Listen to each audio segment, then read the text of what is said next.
when someone's trash, rotten meat, horrible, stinky garbage got all over. That was my wake up call. What's the legacy that you're building now that football couldn't give you? It's great for you to be LeBron James, right? Right? How about trying being Dan Gilbert? Who's that? The owner of the Cowboys, LeBron's boss. What's NFL stand for? Not more law. Yeah, I love that. I'm like the least qualified person to be interviewing you right now, but I think that's exactly what makes it so interesting.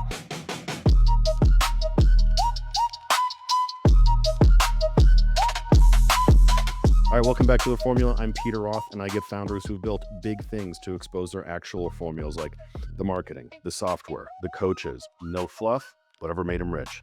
So grab a pen. My guest today is Marques Ogden, the former NFL lineman who built a $25 million business and lost everything. Ended up working for $8.25 an hour. A sixth-round pick who lived in his brother's Pro Football Hall of Fame shadow. He went from bankruptcy to coaching executives at Amazon, Goldman Sachs, and JP Morgan. Three-time best-selling author, top 1% global podcast host, and proof that the comeback can dwarf the setback. He's sharing exactly how he rebuilt from rock bottom. Welcome to The Formula, Marques. Great to have you here, sir. How are you, Peter? Thanks for having me on. Man, I am doing very, very well. I'm excited to have you on here today because I got so many fun things that we want to go over today. But we got to start at the top, man. We got to start with your story because your story is quite an impressive one. I love nothing more than a story of turnaround, and I think yours is probably maybe one of the most impressive turnaround stories of all time. So you went from $25 million in revenue to making $8.25 an hour. What was the exact moment that you knew it was all gone? You know what, Peter? When the bank called me on December 23rd, 2012, and they told me they've been meeting for 5 hours and they made the decision to shut Caden down, shut down lines of credit. That was our revolving line, equipment line, credit cards, all that. And that was 2 days before Christmas in 2012.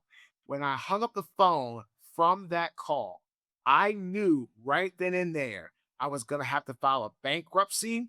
I knew right then and there I was gonna be able to pay my bills. I knew right then and there, Peter, that was the end. And I didn't know what was gonna happen after that. But that phone call, again, it was about 8 o'clock at night because the bank was trying to decide if they want to extend us more credit and double down our line from 1.1 million to 2.2, give us more room to kind of finish out a project and move forward, but they felt there wasn't enough in the pipeline, there wasn't enough in the hopper to make it worth their investment. And they said we're going to cut their losses. And when they said that, Peter, that was the end. And I knew right then and there it was going to go from making seven figures a year in a salary to not knowing what was going to happen, how I was going to pay my bills, and I was going to take care of my future. I just got engaged, family. I watch I watch pro athletes.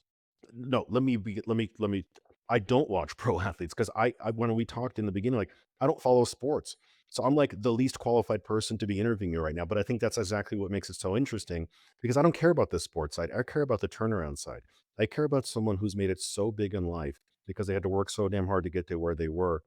And only to see this sort of thing happen to you. But like one of the things that like always kind of freaked me out was, how do you take someone who was so single-handedly devoted to one thing in their life, like pro sports, and seemingly was kind of sheltered from all the other parts of life, like, how to make it in the business world. Like, was that scary to you the moment that you kind of saw this thing sort of collapsing underneath you and you're like, well, shit, like, what is my foundation that I'm going to go back to? And do I even have one? What was that like? Oh my God. Yes, Peter. Because when I got to Raleigh, North Carolina, we had me and my ex fiance, my ex wife, who's my fiance at the time, $400 to our name. Not 4,000, 400, 400 is all we had. And the house in Baltimore foreclosed on, gone. We got down here to Raleigh, both cars were repossessed, not in the same month, not in the same week, in the same day. And luckily, the NFL had just launched a new program through the Gene Upshaw Trust Fund where I got into working in finance. I have a degree in finance. But the problem was, Peter, I felt out of place. I had not done anything finance related in over 6 years because I graduated from college at 22. I was 20 at that. Oh my God, I was 32. So like it was over 10 years that I anything finance based. So I was really very nervous. And when I got to the opportunity, I was there for a short while. Then I got fired. They fired me, which is all my fault. Right, real quick, if you run a home services company, you can download my free scripts for roofing, HVAC, and plumbing, like the actual scripts being used by the hundreds of agents across all the 75 plus call centers that we've built. Just click the link in the description and we'll send it to you right away. Okay, back to the podcast. I got hired the next day, Peter, to another construction company, a masonry contractor. And then he fired me 5 days later because he ended up shutting down his sales store. I'm out of a job. So I ended up having to figure out what to do next. And then you know what's interesting, Peter? I even tried to make a comeback in the NFL. I remember my old director of pro personnel, who I love dearly, Mr. John Guy.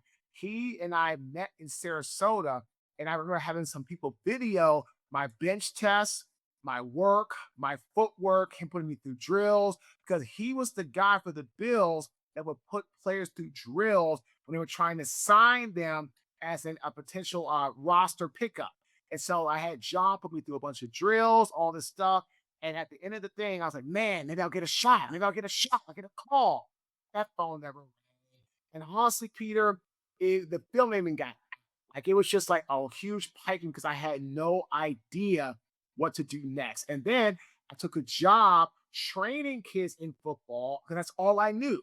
I started training a little football training business, like one on ones and groups and birthday party clown football. I mean, anything football I Yeah. flopped to it. I even tried to do coaching in college at Campbell University for a year. I tried everything, Peter, but it just wasn't me. And so I did okay, but I needed more because wasn't paying enough. So that's when I took the job as a custodian working in downtown Raleigh for 8.25 per hour because I needed to feed the family.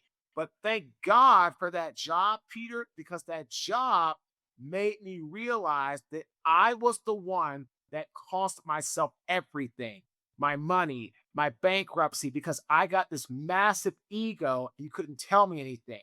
So I ended up working on that job and hitting rock bottom when I had my spoiled milk moment when someone's trash, rotten meat, nasty, protruding, horrible, stinky garbage, Peter, got all over me.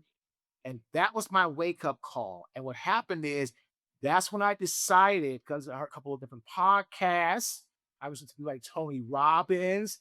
I said, maybe I should try speaking. That sounds great. And again, it sounded great, but there was a lot of work to go into it, which I didn't know.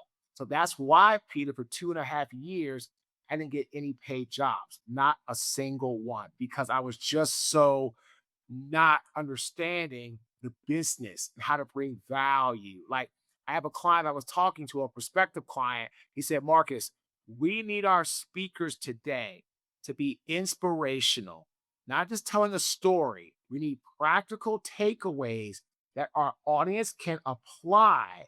And by applying those practical takeaways, we'll get an ROI on our investment. And that's the type of thing I know about now. But when I started speaking, right, Peter, I had no idea. But again, to answer your question, yes, it was scary. I know what to do. I didn't know where I was going to go. I went back to what I thought I knew, which was finance, and that didn't last long. I tried construction again. That didn't last long. And football was amazing, and I loved it, but it was a lot of work, a lot of wear and tear on my body for very little pay. As a matter of fact, doing a lot of that work, right, actually put me where I actually have no cartilage now in my right hip. I had to go get a full body stem cell injection procedure done just to help my body heal. Which now it's doing it's coming on well. But I've had to put a lot of health work related things into my body, Peter, that really football caused either during my career and then long after my career as well. You lived the dream. You reached pro NFL, something that so many kids dream of and will likely never get to. And then you crashed and burned. How common is your story among pro ball players across all sports? So I could say for football, there was an article that came out a few years ago that 78% of NFL athletes will go bankrupt within 5 years after retirement. And unfortunately, Peter, I hit and I became a statistic in that number because of my business failure. So I don't know how accurate that is, but I can tell you that a lot of guys do struggle with life after because when you don't have the game anymore and you don't have those checks coming in, the bills, the lifestyle that you set up, right, Peter? It's not gone. Like the lifestyle, like your mortgage company, your car company, your kids' school, if they're in private school, the grocery store, they don't care that you've retired. They don't care that you don't have any more income coming in. They want to get paid like anybody else. And this is why I tell young athletes, let me tell you something. When your career is over, and again, we all are going to do that. We're all going to, they're going to be over, right? How do you go about actually what's next? What's the next page? What's the next thing? And this is why I tell people, man, you gotta find that purpose because you will. Look at Tom Brady, one of the best, if not the greatest of all time in football. He's now what? Retired, just like all of us. This is fascinating. What do you tell kids? You talk to a lot of kids. So what do you tell kids like, who dream of going into pro sports one day? It's like you don't want to sit here and crush their dreams because that's not good. But what do you tell kids like, "Hey kids, like that dream is awesome, but it ain't going to last forever. You're going to get That's old. You're actually exactly going what to I get down tell on you." them. I say, I say, guys, girls, I encourage you to pursue your dream to become the next Tom Brady or the next LeBron James or the next Mia Hamm. I want you to do that. So understand this. You won't be able to play your sport forever. So what's next? What's the fallback? What's the passion? What's the plan? Right? What do you like? What do you enjoy? What are you good at? Where do you want to spend your time? These are big factors. I should have never, Peter, in my life got into construction. Never, never. I knew a little bit about it, but not nearly enough. And I got into one of the most cash heavy businesses in construction you can, earthwork. Major mistake. I lacked experience, I lacked wisdom, and I lacked true funding. But we got lucky because we hit a couple jobs, did pretty well, got a great reputation through the bond jobs, complete jobs, and do them on time. And it was really, again, Baltimore City, big city, small area when it comes to like people knowing you in that workspace. So we just became the most well-known minority in the city, in the state, and the surrounding states as well. And we just cleaned up. But again, Peter, I had no experience in construction. I had no experience in earthwork. I had no idea, Peter. I didn't even know how to read plans. Okay, I'm not surprised by that. Let me ask you this. What are your thoughts on the college system for athletes? Athletes go to college on a massive scholarship and then they're coddled, right? The school system expects nothing from them. Just go out there and perform your best on the field. Who gives a shit if you flunk out of all your classes? We'll raise it from an F to a D so you can graduate. And then we don't care whatever happens with you once you get spit out into the system. What are your thoughts on that? So, you know what, Peter? That's where I tell these young athletes, like, you have to take care of yourself. Again, it's not, again, the system is going to do what it's there to make money. And again, it's not right or wrong or different, but that's what they're there to do. And I always tell the athletes, put yourself first, man. Because again, back to what? It's not going to last forever. You want to be able to manage your money, keep your money. Like Peter, I managed my money. Like when I retired from the NFL, I had money put away. Like I didn't go blow a bunch of money and spend stuff on cars. I mean, I had money. I lost mine in business. So I made some mistakes. So again, the system, the college football, I can speak for all people, college football. It's designed and now it just makes a ton of money. So I tell these young athletes, if they're going to use you, you use them. Don't forget your education. That's number one, because at the end of the day, you want to have the mentality, the mindset when you're done, you know what's going to happen in your life after. And I always tell kids, right, Peter, I say, it's great for you to be LeBron James, right? Right? How about try being Dan Gilbert? This is back when he's playing with Cleveland, right? And who's that? The owner of the Cowboys, LeBron's boss. Instead of being Tom Brady, try to be Robert Kraft. Well, who's that? He owns the Patriots. Tom Brady's boss, right? So I try to encourage these young athletes to know every athlete, there's an owner that's paying the athlete. And we put it in that mind frame, right? Be like, oh. Then they say, okay, I want to shoot for being the athlete. But if I can't get there, then I don't, then being the owner and to be able to pay the athlete and be able to have my own business or run my own ship, that's also very attractive too. And I always tell kids, you don't have to own a business, but again, think beyond the game because the game is not designed to last long. What's NFL stand for? Not for long. I love that. I love that. I love that. All right, your dad raised you in a single parent household. What's if there is one thing that he drilled into you that you still carry today, what is that? The ability to learn how to finish what you start. Our dad was amazing at finishing things. I always tell people speaking that be disciplined, right? Which means do what you don't like doing to get the results you want. You want to lose weight, you just don't work out for a couple of days, then quit, or a week and say, I'm done with this. No, it is discipline, right? You want to take care of yourself, you want to have what you want in life, you have to see things through, right? I always tell my young athletes and people I talk to in general in corporate America, never have a finish line, right? Never. You always, when you start something and you finish, get a new finish line. Don't start, achieve, and stop. Start, achieve, set again, and then achieve, and then set again and achieve. It's a never ending cycle because the minute you stop, when you become complacent, you put yourself at risk. I tell people complacency is one of the biggest killers of people because the minute you get complacent or arrogant or have an ego, you don't really see it until it's too late. And Yeah. that can cause, and that's, and Peter, that's how I went bankrupt and broke and almost homeless. By the time I found out I had an ego, I lost all our best employees. I lost all of our contracts. The bank shut us down. I got to Raleigh, no money, fired from 2 jobs. I didn't realize that my ego was my biggest demise until I had the first day on my job as a janitor. So when I realized this, Marcus, how did you get here? Because your ego did not allow you to stay humble. Your ego did not allow you to show gratitude for where you were. And your ego and your bravado cost you everything.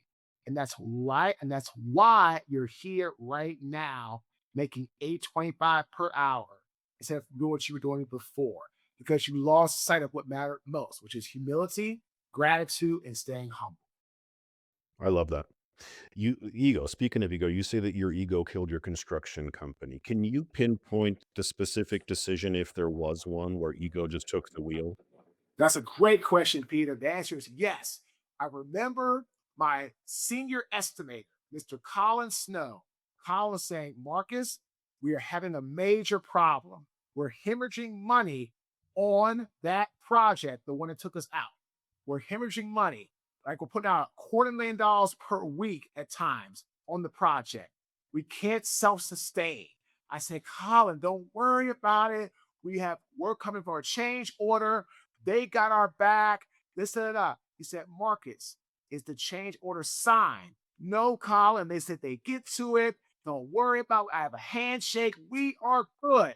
He said, Marcus, are we billing other jobs? No, not right now because we're on this other one, but we'll get back to it. Don't worry about it. As he said, Marcus, is the bank behind us? I said, yes, Kyle, we've got a new line of credit coming. We're going to be golden. Hey, don't worry about it. Everything he tried to tell me, Peter, I had a BS excuse for. Everything. I didn't know if the bank was going to back us. I know we were going to get to those jobs. I didn't know when we were going to get a change order. I was just making it up. I was just trying to tell him what he wanted to hear. That was on a Friday. He came in that following Monday. He handed me his 2 week resignation papers. Gone. And just like he predicted, in less than 90 days, we were gone. So I will always remember that conversation with Colin sitting right there on a Friday afternoon. He was sitting in his chair. I was standing right beside him at his desk. We were chatting, and he told me how much of trouble we were in. And I just swept it under the rug. I didn't listen to him, Peter. I said, Colin, you're wrong. I'm the bar. And everything he said, Peter, within 90 days came true. We lost our company, lost all of our money. We got the job, took us under. Everything Colin said would happen, happened.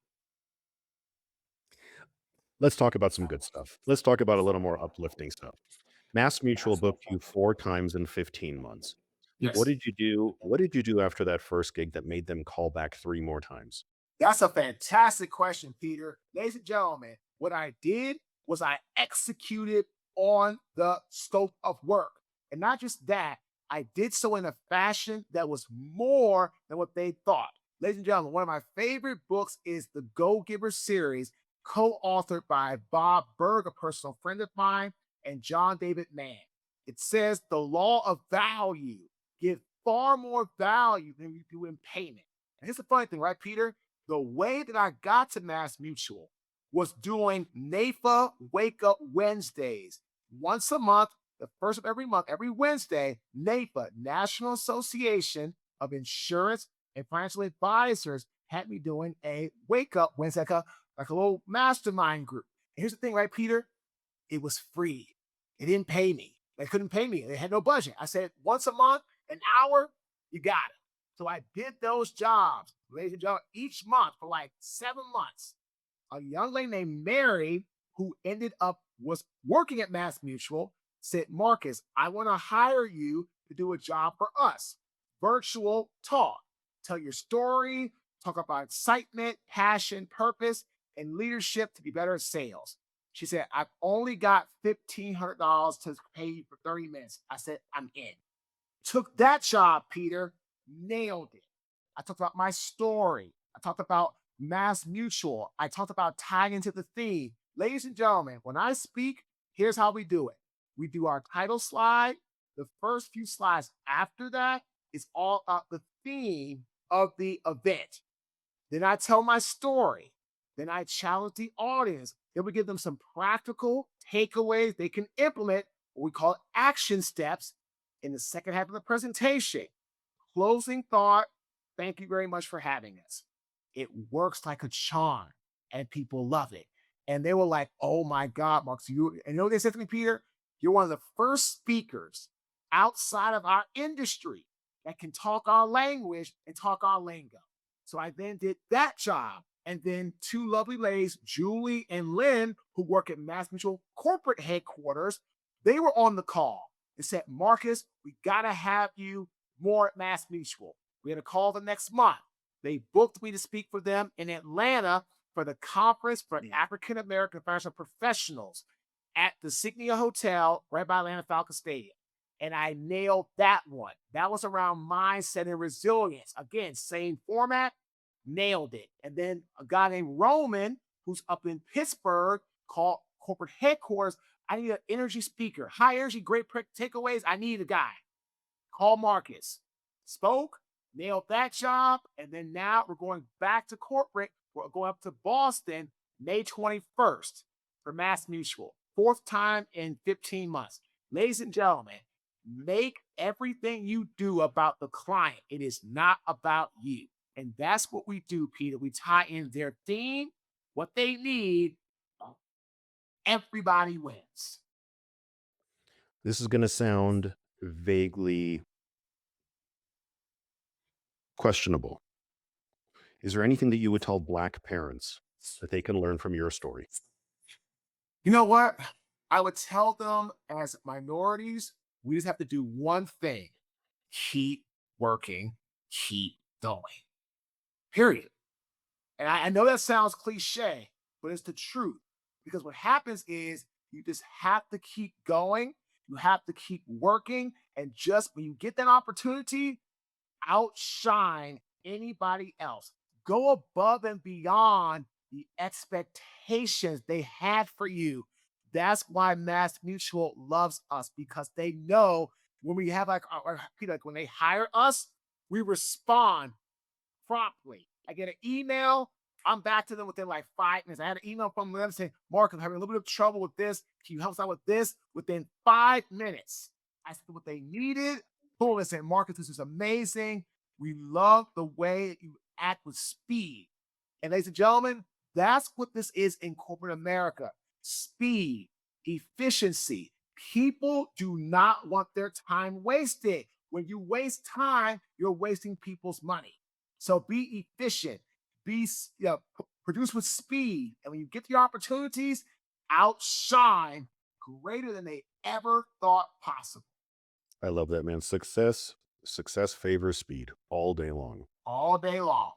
What's the legacy that you're building now that football couldn't give you? The ability to help people who are feeling stuck or feeling that they've lost everything in life the way that I lost all of my possessions and money and all the things that I had. And I tell people, you can rebuild as long as you never quit.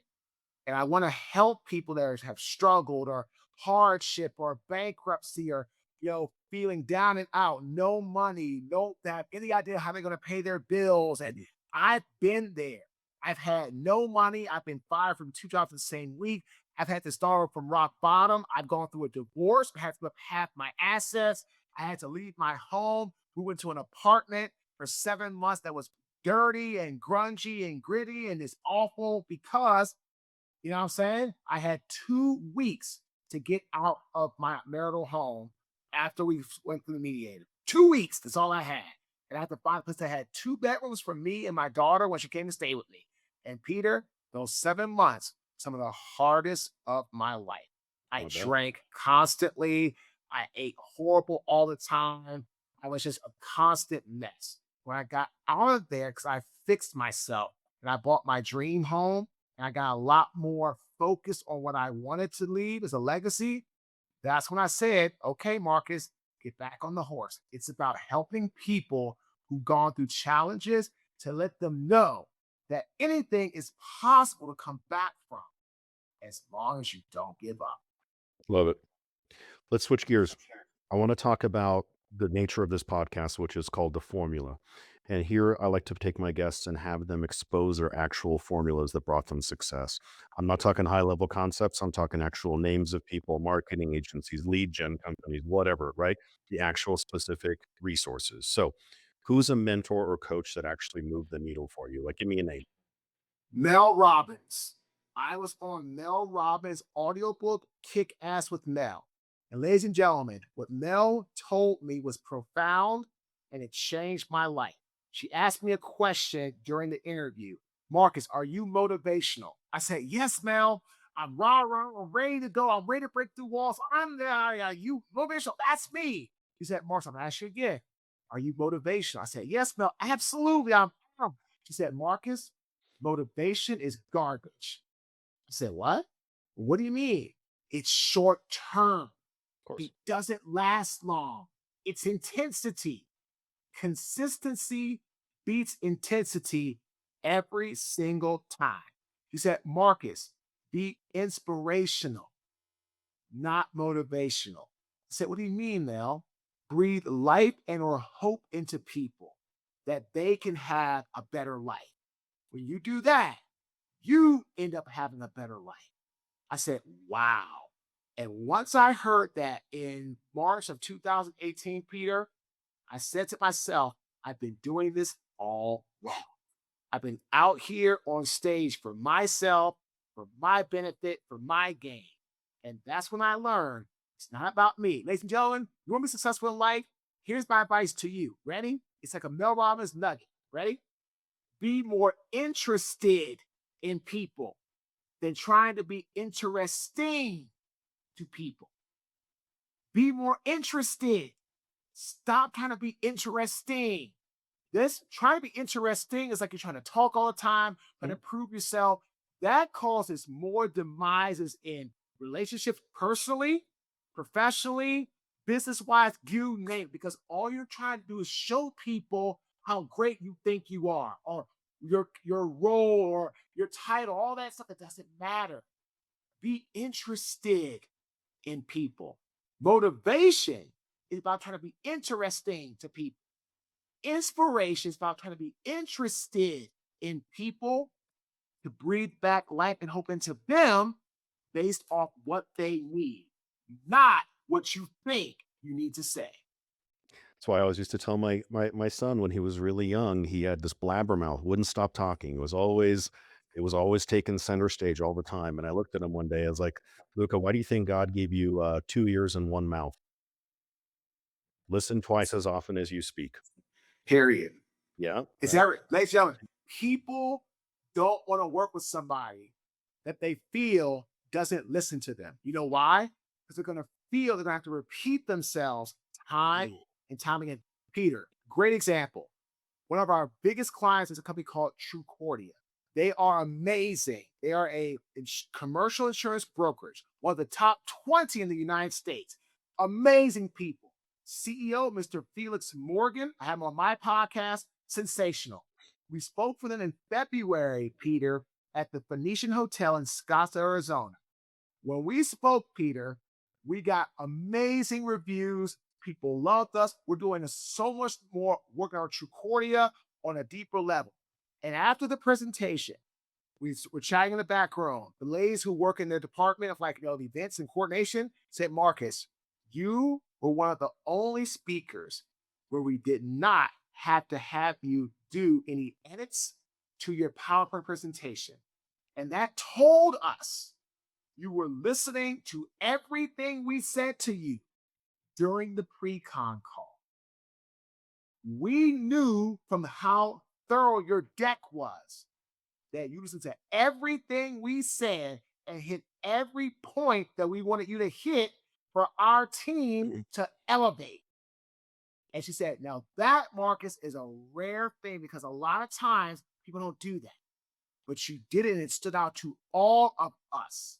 We want you to know that we recognized it and we appreciate it. I love that. Okay. Name one software that if it disappeared tomorrow would cripple your business, if there is one. CRM done better. That's our CRM is a Okay. white label version of Go High Level. If we Got it. lost that, we'd be in so much trouble Yeah. because our podcast workflows go through there. Our speaker workflow, we do our newsletter through there. We do our blogs through there. Peter, we're now, I mean, Peter's funny. For the first time in like a decade, I'm no longer posting things on my social media platforms. It goes to the CRM. My team hooked it up to Instagram, LinkedIn, Facebook, all this, TikTok. It's all now migrating. It is absolutely amazing. If we lost that, we would go. You know what's funny, Peter? Ladies and gentlemen, ready for this? About 18 to 24 months ago, I was the most dinosaur owner you could ever want to meet. I had like poster boards everywhere, stuff here written out. Like I was so against AI, CRM, technology. Now, if you take CRM done better away from me, I'm in a lot of trouble Yeah. because everything now is automated and goes through there. And what it does, it gives my team time back in their day. They program things in there. The system takes care of it, and they're taking care of other things while I'm doing my things that are what I call high revenue generating activities. Love it. Okay. One marketing platform or lead gen agency that has given you the highest ROI. Ooh, that's a great question. You know what? We got one, a Page Associates. We worked them out of Philadelphia. They helped us a lot with like some marketing and lead gen through our Instagram. It was very, very well done. Great results, great system, and also with the PR person. Her name is Binh, Ben the Win out of Philadelphia. She was amazing. She came in to kind of revamp our website, helped to create a better workflow, better funnels. And then my partner, Nathan Poole, he also is phenomenal. We have we're doing a speaker workflow journey, better funnels. So I would say those three: Paige Knapp, Ben the Win, and then my business partner, Mr. Nathan Poole. Love it. All right. How many keynotes do you typically book per year? What's your typical fee range? And does speaking or coaching generate more revenue for you right now? So I book about between 30 to 40, between 10 to 15,000 an hour. Yeah, I would say that speaking does more on an hourly basis. I make more through coaching people, But on the hourly side, it's more better speaking wise. But I make more because I have some people that want to get coached by me and they want to go through our programs because we've been very blessed, have such success through our career. So yeah, speaking is again like 10 to 15,000, 30 to 40. And I would say speaking per hour make more, coaching overall more revenue is more. Love it. Okay, let's switch to the lightning round. Let me ask you a few questions. Simple questions, fun. You don't like it? Okay. What's the dumbest thing you ever spent money on?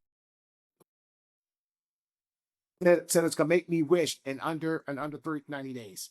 It was a stupid program I did with this guy, and man, it was awful. I dropped 10 grand and got zero return in 90 days in period. So I spent money on those like quick go get rich quick scheme programs. And I dropped 10 grand and I got nothing.